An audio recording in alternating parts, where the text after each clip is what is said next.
Assalamualaikum warahmatullahi wabarakatuh. Salam olahraga. Temu lagi bareng gua Abdul Haris dalam tendangan bebas Bung Ais.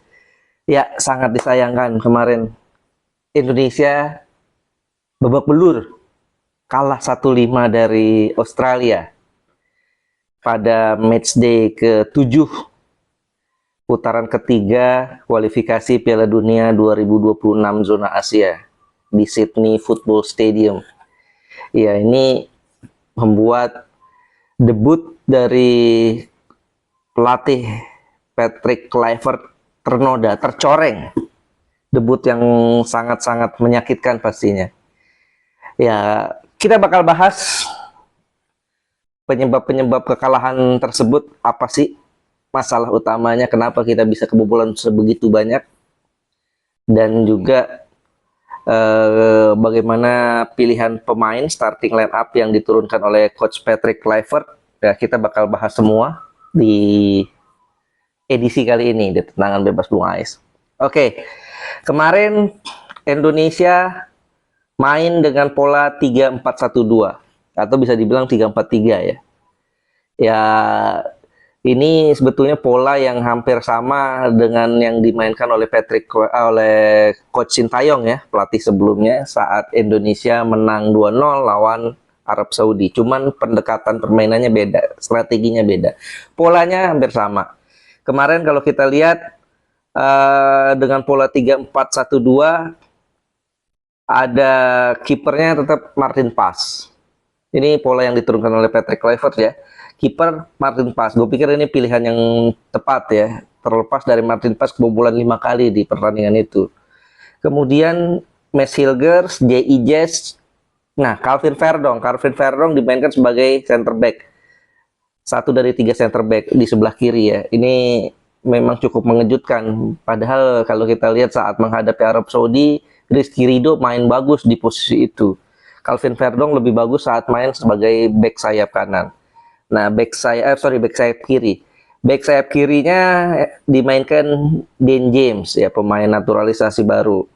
Kemudian dua holding midfieldernya itu Nathan Choaon dan Tom Hai. Back kanan Kevin Dix. Di depannya itu ada Marcelino Ferdinand, Ole Romini dan Rafael Strike. Ya, yang diberi kebebasan di sini Ole Romini ya, yang di tengah diberikan free roll, dia bebas bergerak ke kanan ke kiri.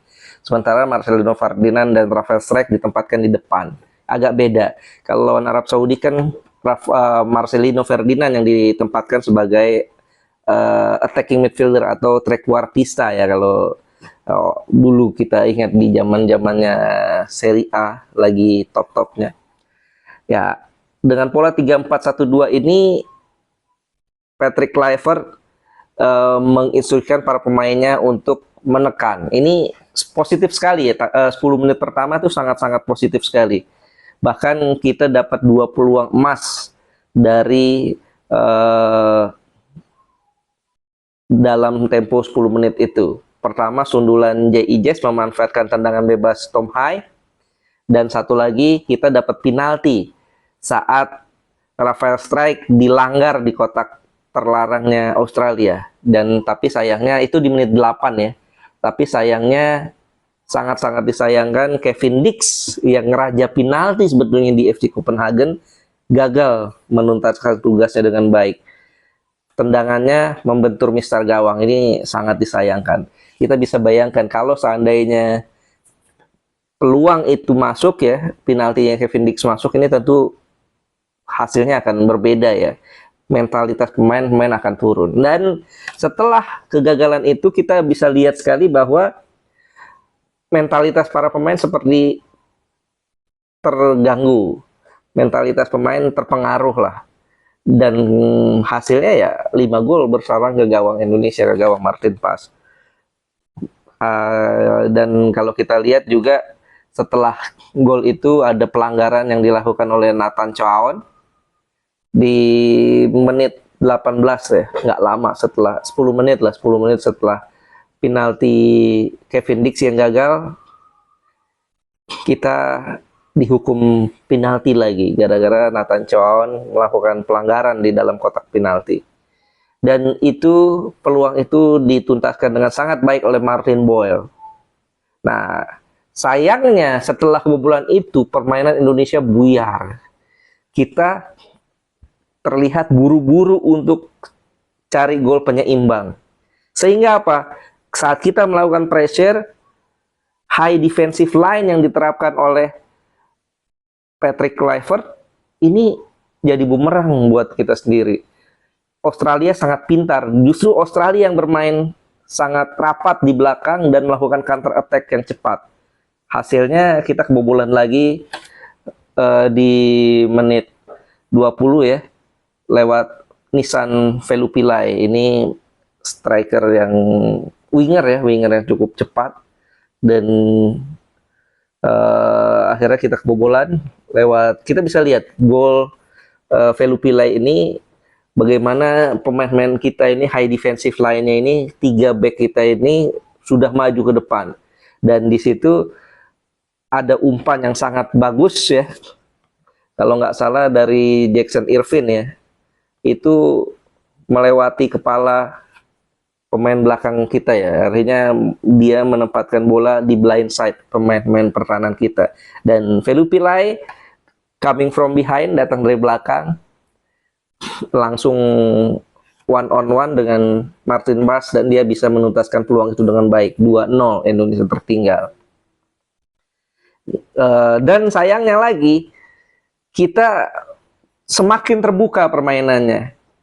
Akhirnya gol lagi di menit 34, Jackson Irvine lewat kombinasi 1-2 sempat diblok oleh Martin Bass, dan kesempatan kedua akhirnya Jackson Irvine cetak gol ketiga untuk Australia. 3-0 Australia unggul. Di babak kedua ada perubahan yang coba dimainkan oleh Patrick Kluivert. Kalau kita lihat di sini, Eliano Reinders dimasukkan gantikan Rafael Strijk di awal babak kedua ya, di menit 46. Kemudian Sandy Walsh juga dimasukkan ganti Max Hilgers di menit 60. Rizky Ridho dimasukkan ganti Sandy Walsh 6 menit ya, 6 menit setelah Sandy Walsh main karena cedera saat itu. Ivar Jenner juga dimasukkan menit 79, gantikan Nathan. Ramadan Sananta masuk ganti Marcelino Ferdinand menit 79 ya. Dan kalau kita lihat setelah di babak kedua itu sempat Indonesia coba mencari gol cepat juga untuk segera memperkecil ketertinggalan ya, tapi sayangnya kita kebobolan lagi lewat sundulan Liam Mirror saat itu. Ini sangat-sangat menyakitkan, kita 4-0 dan semakin sulit. Lewis Miller di menit 61. Nah, ini kita semakin sulit. Ole Romeni sempat memperkecil ketertinggalan di menit 78, dan akhirnya Jackson Irvine sundulan lagi di menit 90, bikin kita kalah 1-5. Ini kalah telak loh. Dan ini adalah pertama kalinya di putaran ketiga kualifikasi Piala Dunia 2026 zona Asia, Indonesia kebobolan 5. Nggak pernah sebelumnya kita kebobolan 5. Di match pertama lawan Arab Saudi kita 0-0. Sorry, 1-1 ya. Di 1-1. Kemudian lawan Australia di GBK 0-0. Lawan Bahrain kita 2-2, lawan China kita juga kalah 1-2, dan lawan Jepang kita kalah 0-4. Lawan Arab Saudi lagi kita menang 2-0. Artinya belum pernah selama putaran ketiga kita kebobolan 5 gol, dan baru kali ini setelah ada pergantian pelatih kita kebobolan 5 gol. Apa yang salah sebetulnya? Ya, ini kalau menurut gue ya, perubahan yang dilakukan oleh coach Patrick Kluivert ini sangat berani, terlalu beresiko. Patrick Kluivert hanya punya waktu 2 hari untuk berlatih menukangi tim ini, tanggal 18 dan tanggal 19, tanggal 20-nya main. Tanggal 17 memang sudah latihan di gym ya, tapi itu kan nggak cukup. Dan di situ kita lihat sejak awal Coach Patrick ingin menerapkan high press, langsung menekan dengan high defensive line, garis pertahanan yang sangat tinggi sekali. Ya, itu berjalan baik di sampai 10 menit awal. Tapi sayangnya dengan pola seperti itu, dengan pola attacking itu, ini tidak ditunjang dengan keseimbangan yang bagus. Sehingga kita kuat di depan, tapi di tengahnya dan di belakang kita keropos, mudah sekali ditembus. Ini kurang lebih sama seperti saat Indonesia kalah 1-2 lawan China ya, di babak pertama kita kalah kebobolan 2-0 dan kurang lebih gaya mainnya seperti itu. Kita terlalu mudah diterobos. Itu satu. Dan kedua, kita juga lemah dalam antisipasi set piece.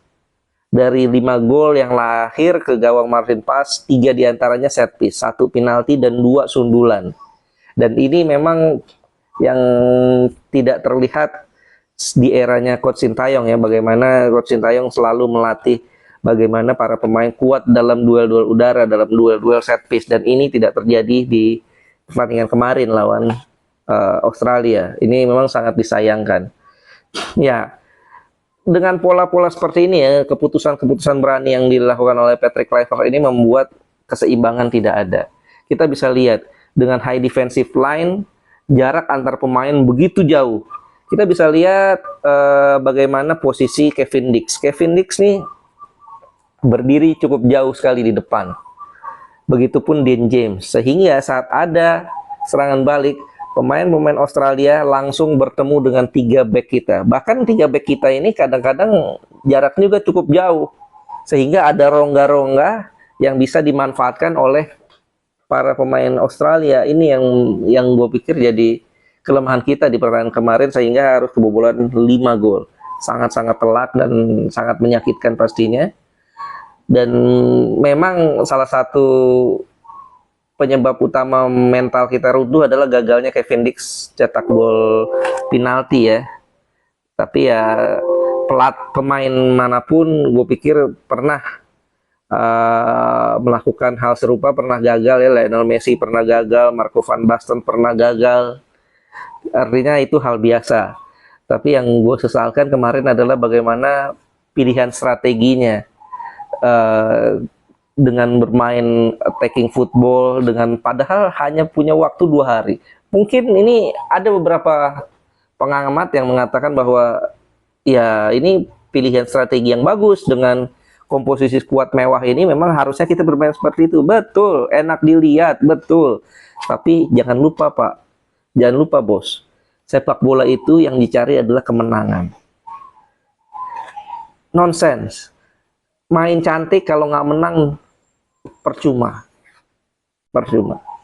Main cantik kalau nggak menang percuma. Main menyerang kalau kalah percuma. Itu yang gue tekankan. Artinya selama ini kalau kita menghujat Sintayong dengan gaya main pragmatisnya, gue pikir ya inilah kita terlihat saat kita bermain ofensif, tapi kita belum betul-betul siap bermain ofensif, hasilnya kita babak belur. Apalagi lawan yang dihadapi adalah ini Australia. Australia meskipun kehilangan 8 pemainnya, mereka sudah cukup lama membentuk tim. Artinya masih ada beberapa pemain utama seperti Jackson Irvine, kemudian juga Bekic dan pemain-pemain lainnya ya, yang ikut dengan tim ini. Matthew Ryan juga kipernya, ini kita tahu kan kiper utama mereka. Artinya sudah saling mengenal satu sama lain, gaya mainnya seperti apa, sehingga terlalu beresiko menurut gue apa yang dilakukan oleh Coach Patrick Kluivert. Kalau persiapannya panjang dan sudah sempat melakukan uji coba, gue pikir wajar. Tapi ini kan 2 hari latihan dan kita langsung mengubah pola permainan dengan sebegitu luar biasanya, dengan pola 3-4-2-1. Dan kita bisa lihat bagaimana J.I. ini keteteran kalau main high defensive line, karena dia tidak terbiasa. Dia biasa main low defensive line ya saat di Venezia. Kemudian Max Hilgers juga agak canggung saat main pola 3 back, karena di klubnya di FC Twente dia biasa mainnya pola 4 back ya, bukan 3 back. Dan di kemarin Dan James juga mainnya belum maksimal. Harusnya kalau menurut gue di situ adalah posisi yang ditempatkan oleh Calvin Verdong. Karena kita sudah tahu Calvin Verdong bermain cukup bagus saat menghadapi Arab Saudi. Dan di belakang posisi Verdong bisa dimainkan oleh Rizky Ridho. Tapi it's okay lah. Kita masih ada 3 pertandingan lain, kesempatan kita masih belum usai. Jangan juga kita menghujat pelatih ya, kritik boleh tapi menghujat jangan. Jangan juga kita menghujat pelatih, jangan menghujat pemain, apalagi menghujat Kevin Dix terutama yang gagal penalti, karena gagal penalti dalam sebuah permainan itu biasa. Banyak pemain-pemain hebat pernah melakukan itu. Ya seperti yang tadi gue bilang, Lionel Messi pernah, Marco van Basten pernah gagal penalti, banyak pemain-pemain hebat yang pernah gagal penalti. Artinya itu hal biasa, jangan dihujat. Masih ada 3 pertandingan lagi dan gue berharap Patrick Kluivert belajar dari kekalahan ini. Lawan Bahrain, lawan China kita harus menang. Wajib menang kalau ingin lolos ke Piala Dunia. Dan dengan kondisi ini kan kita, kekalahan kemarin bikin kita turun ya, dari peringkat 3 kita turun ke peringkat 4. Ya terima kasih juga buat Jepang yang mengalahkan Bahrain 2-0 yang membuat mereka otomatis lolos ke Piala Dunia 2026. Dan dengan kemenangan Jepang itu, Indonesia yang sempat turun ke peringkat kelima naik lagi ke peringkat 4. Bahrain ada di posisi 5. Sehingga sekarang Jepang, kemudian Australia, Arab Saudi, dan Indonesia. Indonesia tetap dengan 6, kemudian Bahrain 6, China 6, Arab Saudi jadi punya poin 9, dan Australia poinnya 10, Jepang poinnya 19, sudah pasti lolos. Nah ini jadi akan sangat sulit. Masih ada 3 pertandingan lagi. Hari Selasa besok kita akan menghadapi Bahrain di Stadion Utama Gelora Bung Karno, di kandang sendiri, merahkan Bung Karno, Gelora Bung Karno, dan kita harus raih poin maksimal di sini. Kalau Indonesia bisa menang lawan Bahrain tanggal 25 Maret nanti, hari Selasa, dan kita menang lagi lawan China di kandang sendiri juga tanggal 5 Juni, ya apapun nanti hasilnya saat kita lawan Jepang tanggal 10 Juni, mudah-mudahan kita bisa lolos bersaing untuk dapat tiket ke putaran 4. Untuk lolos langsung berat, kecuali ada keajaiban baru kita bisa lolos langsung. Untuk lolos langsung berat, walaupun peluang itu masih ada, tapi yang sekarang jadi fokus kita adalah bagaimana menang lawan Bahrain dan China. Kalau kita bisa melakukan itu, kans untuk lolos minimal ke putaran ketiga, finish di peringkat 3 atau 4 masih masuk akal. Masih ada waktu. Dan gue berharap walaupun nanti main di kandang sendiri, Coach Patrick Kluivert jangan terlalu ambil resiko. Bermain aman lah. Karena ini adalah do or die. Kalau kita kalah lagi, selesai udah. Selesai. Nggak ada peluang lagi. Susah. Kita harus dapat 6 poin aja dulu nih untuk bisa lolos ke putaran 4. Itu saja yang menurut gue menjadi kendala dan menjadi permasalahan di pertandingan kemarin, sehingga Indonesia dibantai 1-5 dari Australia. Sangat menyakitkan. Tapi ya itulah sepak bola. Memang keputusan sudah diambil, pergantian pelatih, dan keputusan itulah yang harus dipertanggungjawabkan. Begitu aja dari gue di edisi kali ini. Mudah-mudahan hari Selasa nanti kita bisa menang lawan Bahrain. Kita doakan, kita tetap dukung, jangan hujat-menghujat, dan gue juga tunggu komen kalian. Silakan berkomen apapun, bagaimana pendapat kalian tentang kekalahan Indonesia dari Australia dengan skor yang sangat telak, dan bagaimana peluang Indonesia menurut kalian. Silakan komen di kolom komentar, jangan lupa juga klik like, share juga, dan subscribe. Dan buat yang berpuasa, gue ucapin selamat menjalankan ibadah puasa, semoga puasanya berkah dan diterima oleh Allah Subhanahu wa Ta'ala. Abdul Haris pamit. Salam olahraga. Assalamualaikum warahmatullahi wabarakatuh.